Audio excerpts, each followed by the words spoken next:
conozco, pero lo puedo investigar y te lo explico. Se los explico porque es bastante interesante.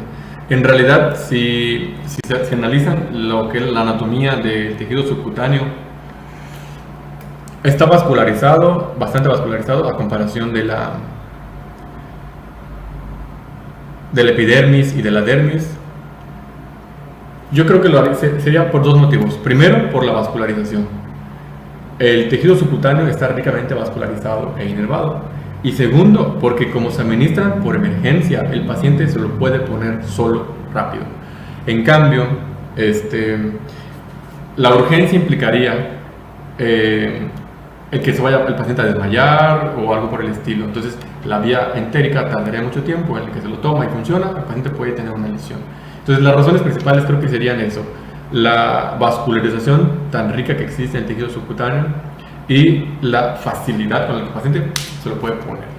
Esa sería, creo que, la razón específica, pero la verdad no lo había investigado ni pensado a fondo. A ver, otra pregunta.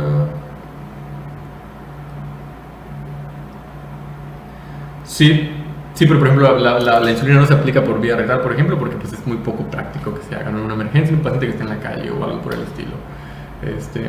Entonces sí, yo creo que la explicación sería: la insulina se administra por esta vía, uno, por la rica vascularización del tejido subcutáneo, y dos, por la practicidad que implica que el propio paciente se la pueda poner o alguien más se la pueda poner rápidamente al paciente.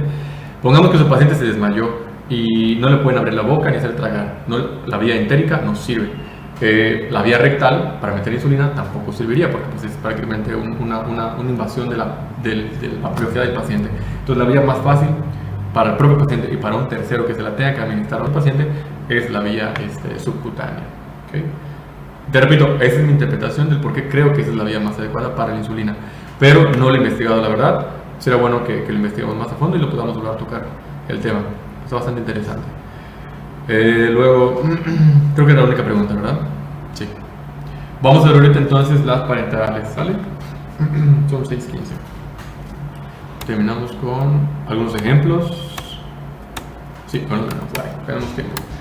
Vía parenteral. Les decía, todo lo que implica parenteral es inyección, agujas. Vía entérica, aparato digestivo. Digestivo por arriba o por abajo, ¿okay? Cualquiera de las dos vías de entrada, ¿no? Y pasando por el intestino y el estómago, ¿no? La vía parenteral es siempre una inyección, va a contener la sustancia y va a romper las barreras de protección, que son la piel, el tejido conectivo, el músculo, ¿sabes? Y se va a depositar directamente en una arteria, una vena, tejido subcutáneo o tejido muscular. Entonces, la vía parenteral tiene una gran desventaja, que es esta: tenemos que violar la estructura natural del cuerpo, tenemos que romper barreras de protección naturales como lo es la piel, con todas sus capas, ¿no? Entonces, esa es la principal razón por la cual puede estar contraindicado en algunos casos. La vía parenteral entonces implica inyección directa o invasión del tejido, del espacio, de la luz vascular de las venas o de las arterias, intravenosa e intraarterial, ¿sale? Tenemos la subcutánea, como el de la insulina, ¿okay? Tenemos la intramuscular, que es la que suelen ponerse en las vacunas, en el hombro, en el glúteo o en el muslo. Vamos a hablar de primero de las intramusculares, ¿sale? Las intramusculares normalmente se van a depositar en estas tres partes: el glúteo mayor, la parte anterior del muslo y en el brazo, ¿okay? Por ejemplo, es muy común utilizar esta vía en los bebés, en el muslo, porque el glúteo mayor de los bebitos y la musculatura de su brazo no está tan desarrollada, por lo cual existe el riesgo de que al penetrar la aguja en estas capas del músculo pudiéramos atravesar, a veces llegáramos a la musculatura o al tejido óseo o a algunos nervios. Entonces, al haber este riesgo, normalmente en los bebitos se suele elegir el muslo. Ya en los adultos esto puede variar, sin ninguna indicación en particular, ¿no? Normalmente el depósito se hace en las capas musculares profundas, por lo cual utilizamos agujas de cierto calibre, ¿no? El medicamento se va a depositar en el músculo y luego este va a ser absorbido y va a pasar a la circulación, después va a pasar a los órganos diana. Es una ruta eficiente, pero implica riesgo, ¿sale? El riesgo de lesionar una vena, lesionar un nervio o lesionar cualquier otro vaso sanguíneo. Lo cual implica, por ejemplo, que haya lesiones a veces vasculares como hematomas, pueden haber hemorragias pueden haber lesiones a los nervios que pueden desencadenar una parestesia. Tenemos también como ejemplo la vía intravenosa. De lo que podemos mencionar de manera general de la vía intravenosa es que esta vía la utilizamos también por su eficiencia, su alta eficacia. Otra es su practicidad. La localización de una vena no es tan complicada como la administración a las arterias. Vamos a ver la diferencia. Entonces, la disponibilidad de las venas en el tejido superficial, localizables fácilmente debajo de la epidermis, pues lo convierte en un mecanismo de administración de medicamentos muy rápido y bastante eficiente, porque pasa directamente a la circulación. Va a pasar de la vena, de una vena menor a una vena media, a las venas cavas y entra al corazón, lo cual lo dispara a la circulación sistémica de manera inmediata. ¿Okay? La diferencia entre la administración de un medicamento sistémico por la vía venosa a la vía arterial es que, por ejemplo, la vía arterial se va a utilizar, por ejemplo, si pinchamos una arteria, recordemos que las arterias están llevando sangre hacia un tejido o hacia un órgano proveniendo del corazón. Luego, en ese órgano o en ese tejido se va a metabolizar y luego va a pasar a la circulación venosa. La administración de medicamentos por vía venosa es para que llegue a todo el sistema y que luego ese medicamento molecularmente preparado para llegar a un tejido o a un órgano haga su función. Cuando queremos evitar la circulación sistémica, se opta por la vía intraarterial. La vía intraarterial implica que nosotros pinchemos una arteria antes de que llegue a un tejido o a un órgano. Entonces, la vía intravenosa es de disposición general, va a llegar a toda la circulación en todo el cuerpo. Aunque el medicamento solo funcione en nuestro ojo o en nuestro labio o en nuestra pierna, circula por todo el cuerpo y luego se va a metabolizar en el hígado, ¿no? Ahora, en este caso, cuando usamos una arteria como vía de administración, queremos agarrar a la arteria antes de que llegue, le repito, a un órgano. Por ejemplo, tenemos una infección en el riñón, es un ejemplo, ¿no? Pero no queremos administrarle, más bien vamos a hablar de cáncer, es un ejemplo de cómo se utiliza. Este tipo de medicamentos se utilizan en el cáncer. Queremos hacer que el cáncer del riñón sea atacado por un medicamento para destruir sus células, ¿no? Entonces, si administramos ese medicamento por una vena, va a pasar a toda la circulación sistémica y muchos medicamentos, por ejemplo los del cáncer, los de quimioterapia, son muy tóxicos, entonces van a destruir todo lo que esté a su paso, por lo cual la vía intravenosa la vamos a evitar. También la vía entérica y todas las demás, porque estamos hablando de un medicamento muy tóxico. Entonces, en este ejemplo, quiero atacar al cáncer de riñón. Lo que puedo hacer es ingresar directamente en la arteria renal que no está saliendo del riñón, sino que está entrando al riñón. Y lo que hago yo es, en una de sus ramas, antes de que entre al riñón, como la circulación viene de arriba hacia abajo y no de abajo hacia arriba, lo que va a hacer, la presión del corazón va a mandar la sangre y el medicamento hacia el riñón y no del riñón hacia otro lado. Por lo cual entonces esta vía de administración es más segura y mucho más específica. Es como con mira microscópica, ¿no? Para atacar a un punto en particular. Así depositamos el medicamento, en este caso una quimioterapia, en la arteria y la sangre arterial va a llegar al órgano y solamente va a dañar a los tejidos de ese órgano y a la enfermedad que queramos atacar, que en este caso es el cáncer, ¿no? Es un ejemplo de la aplicación de esta vía y por la razón por la cual no elegiríamos otra vía alterna, ¿sale? Evidentemente la vía arteriosa es menos común, es un poquito más complicada de realizar y es más específica para algunos casos. Ejemplo, les di el cáncer, ¿no? Bien, vamos a ver el chat si hay alguna pregunta. Por ejemplo, en el caso de la edad es un factor por el cual se va a poner la vacuna o algunos medicamentos o sustancias por vía parenteral intramuscular en el músculo. Les decía, en estados de carencia nutricional, cuando el paciente tiene carencias nutricionales, algunos músculos pues se atrofian y hay más riesgo de ponchar alguna arteria, alguna vena o algún nervio. Entonces, en carencias nutricionales y en estados, en etapas tempranas de la niñez, por ejemplo, los bebitos, se suelen elegir el muslo, porque ahí tenemos un amplio espacio donde la arteria discurre a mayor profundidad, o las venas importantes o los nervios importantes discurren a mayor profundidad. En cambio, por ejemplo, en el glúteo, pues en la parte distal y exterior del glúteo pasa por ahí cerca el nervio ciático. Si por alguna razón pinchas el nervio ciático en un paciente que está muy flaco, pues podrías causar una lesión irreversible o grave, ¿no? Entonces, depende de muchos factores. Hay dos, la edad y el estado nutricional. Hay vacunas también que son tomadas, no todas son en el hombro. En este caso, ¿por qué algunas vacunas se administran por vía muscular del hombro? Por la practicidad que implica levantarte la camisa y ponértela ya, ¿no? Es más fácil que la gente esté bajando el pantalón. Entonces, muchos factores pueden ser los que están implicados en esto, ¿no? Nutricionales, practicidad. Las vacunas, acuérdense que tienen objetivos de campaña a miles de personas, a millones de personas. Entonces es más fácil hacer esto que esto, ¿no? Y implica menos problemas. Esos son uno de los posibles razones por las que utilizamos estas vías, ¿no? Sí, Dana, no sé si te responde tu pregunta. Bien, bueno, ventajas, es eficiente y precisa. Ya vimos, va directo a donde queremos, vía arterial. Puede llegar a todo el cuerpo, pero va a llegar más rápido vía venosa, ¿sale? Desventajas, riesgos. Puedo lesionar un nervio, una arteria, una vena, causar muchas lesiones más serias, ¿no? Otro error, y que está implícito en la práctica, y es un error humano, es que muchas veces hay medicamentos que se administran muy rápido, pueden causar alguna embolia, pueden causar otros daños a otros tejidos.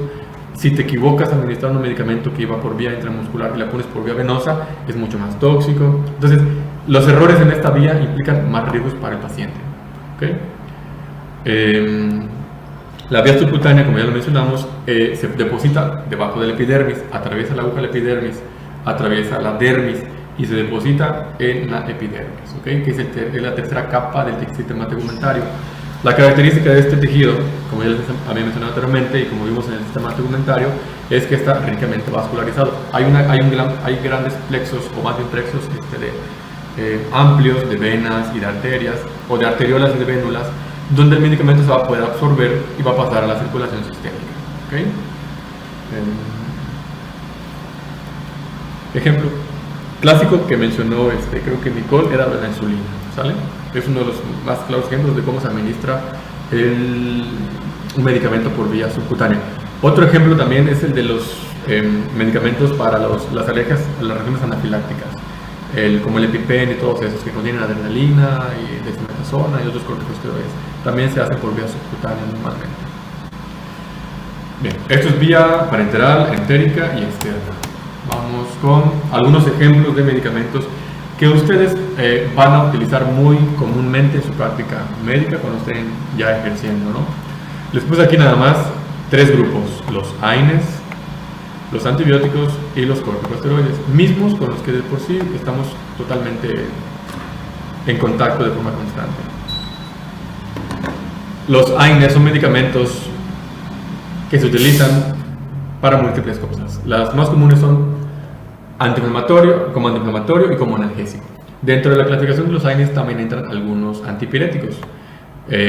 Su función principal entonces es reducir la producción de unas sustancias de naturaleza lipídica que vimos anteriormente, que son las prostaglandinas. Cuando vimos las biomoléculas en la clase pasada, si no me equivoco, o la antepasada, recordamos que algunas biomoléculas van a sintetizar algunas enzimas, algunas hormonas y algunos elementos celulares que son mediadores de la respuesta inmunológica de la inflamación. En este caso en particular, los AINES y también los corticosteroides, que ahorita vamos a ver, tienen el objetivo principal de inhibir o de reducir o de entorpecer o de plano de que no se dé la síntesis de unas sustancias que ya vimos que se llaman prostaglandinas. Las prostaglandinas tienen un montón de funciones, ¿sale? Desde digestivas, protección de la mucosa gástrica, hasta inflamatorias, hasta de la motricidad del músculo liso, ¿no? En este caso en particular, más bien el objetivo de los AINES, que significa antiinflamatorio no esteroideo, es que cuando tenemos una lesión en un tejido, llámese tejido epitelial, conectivo, cartilaginoso, muscular, óseo, cualquier tejido que pudiera ser sometido por alguna razón a un traumatismo, a un golpe, a una cortadura, a una infección, a lo que sea. Cuando los tejidos, recordemos que sufren alguna lesión, desarrollan ciertos mecanismos para protegerse, uno de los cuales es la inflamación.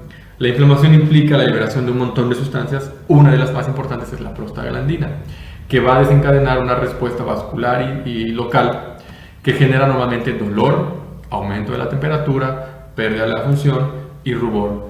Entonces, estos medicamentos principalmente van a entorpecer que cuando el tejido quiera responder a la lesión generando prostaglandinas, estas no se den. El objetivo es nada más inhibir los efectos negativos de las prostaglandinas. Estos medicamentos no van a atacar los otros mecanismos de protección de los vasos sanguíneos y del tejido que utilizan para protegerse. Solamente el que está más implicado en la inflamación. Solamente el que está más implicado en el dolor, en el malestar. Por eso los AINES son tan populares en la población general. Ustedes deben haber tomado ketorolaco, ibuprofeno, paracetamol, naproxeno, diclofenaco, nimesulida, que ya no existe en el mercado, etc. El objetivo de esto siempre va a ser, 1, que no me duela el hombro, la pierna, la rodilla, la cabeza, etc. 2, si me golpeé y se me inflamó un tejido, que se me desinflame. Famoso, por ejemplo, el diclofenaco por la vía de ungüento. ¿Quiénes de ustedes no practican un deporte y se han puesto lidocaína con diclofenaco? Es un analgésico con un antiinflamatorio. Lo que hace es penetrar la barrera del epitelio, llegar al músculo y desinflamarlo. ¿Cómo? Las prostaglandinas van a hacer que se inflame el tejido. Al entrar este medicamento, disminuye la síntesis de prostaglandina y disminuye la inflamación. Con lo cual sentimos más que nada un alivio de los síntomas, ¿ok? Normalmente los AINES son o se prescriben con el objetivo de aliviar los síntomas principalmente, ¿sale? También pueden prevenir algunas enfermedades. Por ejemplo, se pueden utilizar en enfermedades reumáticas para que no haya una degeneración del cartílago, disminuyan los síntomas, etc. ¿Okay? Entonces, el objetivo químico de los AINES, el último lugar al que van a querer llegar siempre es a esa zona del tejido donde haya un aumento de las prostaglandinas. Y aquí hay una pregunta que no sé si ustedes alguna vez han hecho. ¿Cómo saben los medicamentos a dónde tienen que ir? Es decir, si yo me golpeo la rodilla y me tomo un diclofenaco, ¿cómo sabe el analgésico que me dolía la rodilla? ¿Por qué no se va a otros lados o por qué no está en otras partes? Y la respuesta es simple. El analgésico va a estar en todo el cuerpo, junto con los demás medicamentos. La mayoría, al pasar a la circulación sistémica, las moléculas funcionales van a estar en todo nuestro cuerpo. Pero en este caso, aterrizándolo a los AINES, en la zona en donde hubo la lesión, donde el tejido de la rodilla se lesionó, hay un aumento de la síntesis de las prostaglandinas, mismas que no se van a producir si el tejido no está lastimado. Entonces las prostaglandinas solo surgen donde el tejido se lastimó, y como me golpeé la rodilla en este ejemplo, aunque el medicamento está circulando en los pulmones, en el riñón, en el hígado, en los ojos, en la lengua, donde hay un aumento, donde se disparó la síntesis de prostaglandina, es en la rodilla. Y en ese momento, pues se van a acumular más allí. La molécula que está circulando por todo el cuerpo se va a unir a las prostaglandinas o más bien al tejido dañado en este caso, y va a apagar esta vía enzimática que desencadena las prostaglandinas. ¿Sale? Aquí les puse entonces las indicaciones principales para esos medicamentos: fiebre, dolor, inflamación. ¿Sale? Son los 3 motivos por los cuales los vamos a tomar o ustedes los van a recetar después. Pueden entrar por la vía entérica, tomado, vía sublingual, debajo de la lengua, ketorolaco, vía parenteral, inyección en la vena y inyección en el músculo. Por ejemplo, algunos de ustedes les han inyectado, diclofenaco o les han inyectado ketorolaco. Se pueden tomar un ketorolaco también, o les han puesto lidocaína en un golpe, en un moretón, con diclofenaco, etc. En los AINES pueden tener múltiples presentaciones. ¿Cómo sabemos qué vía vamos a utilizar? Vamos de nuevo a lo mismo. Lo va a determinar el criterio, la experiencia. ¿Okay? Si me urge que se me quite el dolor, uno sublingual. Si el dolor está muy exacerbado, uno intramuscular.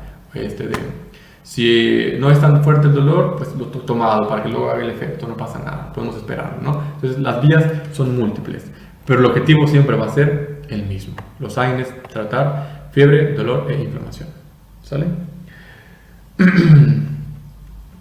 Bueno, vamos a pasar con los antibióticos. En general los antibióticos se pueden dividir de 2 maneras, bueno, muchas maneras, ¿no? Aquí les puse nada más 2. Los que son de naturaleza bacteriostática y los que son de naturaleza bactericida. Hay unos también que van a atacar a la membrana celular y otros van a atacar algunas enzimas dentro del citosol, el citoplasma o en el núcleo. Entonces, hay muchas clasificaciones, nada más les estoy poniendo estas 2. Primero, ¿cómo es que van a ayudarnos? Y segunda, ¿contra quién van a pelear? Son dos clasificaciones.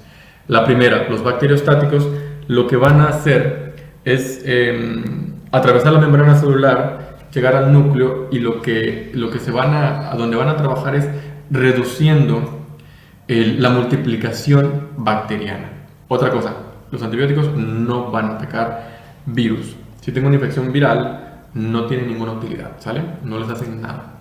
Entonces, este tipo de medicamentos, antibióticos bacteriostáticos, lo que van a hacer no tanto destruir a una bacteria, romper su membrana, ni desnaturalizar sus proteínas, sino más bien lo que van a hacer es que en el núcleo de la bacteria, más bien en el núcleo de la bacteria donde está su información genética, estos medicamentos entran y lo que hacen es que si la bacteria está multiplicando 1000 veces al día, se reduce su multiplicación, entonces la entorpece, lo cual denominamos a esta característica efecto bacteriostático, ¿sale? Estamos inhibiendo su multiplicación, estamos entorpeciendo sus mecanismos de síntesis de proteínas y de enzimas para la replicación bacteriana. Entonces, ¿lo pueden llegar a matar a la bacteria? Sí, pero su función principal es detener su reproducción y su crecimiento. ¿Cuál es el objetivo de esto? Uno de los objetivos principales es que el cuerpo pueda utilizar sus propias herramientas para destruirlas. Al no tener tanta competencia ya en el cuerpo por la elevada multiplicación de la bacteria, pues puede desencadenar sus mecanismos naturales para eliminarla, ¿sale? Este es un ejemplo de medicamentos bacteriostáticos, antibióticos bacteriostáticos. Ahora, hay otros que son bactericidas, y está muy clarito el nombre. Bacterias, estático, que los deja quietos. Bactericida. Bactericida en este caso quiere decir como homicida, ¿verdad? Que lo que las va a matar, las va a destruir, ¿sale? Los antibióticos bactericidas, contrariamente a los bacteriostáticos, tienen la función de destruir a la célula por diferentes mecanismos y diferentes vías. Pueden atacar la membrana celular. Por ejemplo, cuando el medicamento se topa con la membrana, lo que hace es desnaturalizar las proteínas de la pared, rompiendo sus uniones, lo que hace que la pared celular se destruya y el contenido de la bacteria se salga, lo cual pues la mata por completo, ¿sale? Entonces estos medicamentos son más agresivos, ¿okay? Con la bacteria, son completamente destructivos. El objetivo es que la bacteria sea destruida por completo, ¿okay? Tenemos también dentro de la calificación los de amplio espectro y los de espectro selectivo o espectro reducido. Estos los vamos a utilizar y los vamos a administrar según el caso clínico, según el paciente. Si por ejemplo tienen un paciente con una infección en las vías urinarias y le hacen un estudio, algún exudado o alguna prueba de PCR, etcétera, para determinar qué infección tiene, y se detecta que la infección es un estreptococo gram positivo, entonces vamos a elegir un medicamento que ya sabemos, que ya estudiamos, va a atacar específicamente a los cocos gram positivos, y evitaríamos darle un medicamento que le pegue a todas las demás bacterias o a todas las demás líneas celulares que se puedan ver afectadas por él. En este caso, elegimos un medicamento selectivo cuando sabemos o tenemos certeza de qué infección es la que está aquejando a un paciente, ¿okay? Nuevamente se hace después de estudios y de análisis. Cuando no sabemos qué es lo que tiene el paciente, cuando yo no sé qué bacteria le está pegando y me urge darle algo para que ya no esté mal, de una infección muy dolorosa, con ciertos riesgos, entonces voy a utilizar un medicamento de amplio espectro, así como su nombre lo indica. Estos le van a pegar a todo lo que se les pegue, lo que se le cruce en el camino. La desventaja de estos es que pueden tener un poco más de efectos secundarios porque pueden llegar a destruir también bacterias buenas. Es muy común que estos medicamentos tengan efectos secundarios como diarrea, malestar estomacal y otros parecidos, ¿no? De la vía digestiva. Porque estos medicamentos, al tomarlo el paciente, principalmente por la vía oral, van a eliminar y van a barrer con toda la flora bacteriana, misma que es necesaria para el correcto funcionamiento del aparato digestivo. Entonces, eso es un probable ejemplo de estos medicamentos, ¿no? Al contrario de estos, que son selectivos, que van a ir directamente detrás de una bacteria específica o de un grupo muy reducido que estén en su mira, ¿no? Bien, vamos a terminar de ejemplos de medicamentos, de fármacos, los corticosteroides o corticoides, ¿sale? Estos hay de dos tipos, los naturales y los sintéticos. Ya hemos hablado de corticosteroides porque estos hacen referencia a las hormonas. Hay corticosteroides que sintetizamos nosotros en nuestros propios tejidos pero también algunos van a ser necesarios administrarlos por vía exógena. Puede ser por vía, lo mismo, entérica, parenteral o tópica. Hay corticosteroides por vía tópica, por piel, hay corticosteroides por la vía entérica, hay corticosteroides por la vía parenteral, etc., ¿no? Entonces, características y generalidades de los corticosteroides en general, podemos hablar de dos aspectos, ¿sale? Una de ellas, ya vimos que pueden ser propios o exógenos. Otra es que tienen un efecto inmunosupresor. Se pueden recetar para casos en donde haya un riesgo de rechazo a un implante. Eso puede ser una ventaja y una desventaja, porque cuando se utilizan pueden desencadenar respuestas, pueden más bien entorpecer la respuesta inmunológica en el caso de que haya una infección, ¿okay? Otra desventaja también es que como es una hormona, tiende a modificar la regulación de algunas biomoléculas como las proteínas y los lípidos, por lo cual su uso prolongado puede desencadenar a veces unos cambios en el metabolismo, como un aumento de peso, a veces lesiones que tienen que ver con el metabolismo de las grasas, ¿no? Puede causar a veces igual aumento del azúcar en la glucosa de la sangre. Entonces su uso es un poquito más delicado, ¿sale? Tienen también funciones analgésicas, antipiréticas y antiinflamatorias. Vienen a cubrir a los efectos de los AINES, pero su uso es un poco más delicado porque tienen más efectos secundarios. De ser una hormona pueden golpear a varios tejidos y afectar a otros órganos. Entonces la utilidad puede ser para combatir la inflamación, el dolor, el rechazo a tejidos, enfermedades autoinmunes y parecidas. Su vía de administración, pues ya les dije, puede ser por varias, desde inhalado, oral, entérica, parenteral, etc. Bien, ¿cómo llegan entonces estos medicamentos a la célula? Puede ser por, como vimos en la parte del transporte celular, difusión pasiva, difusión facilitada por medio de proteínas o difusión acuosa. Si el medicamento es hidrosoluble, puede pasar por ciertos canales o por ciertos poros que se llaman acuaporinas, ¿no? Unidos a un excipiente que lo pueda transportar a una proteína, puede atravesar la membrana y llegar al organelo, al organelo necesario para evitar o a estimular la síntesis de una proteína o de una enzima, ¿okay?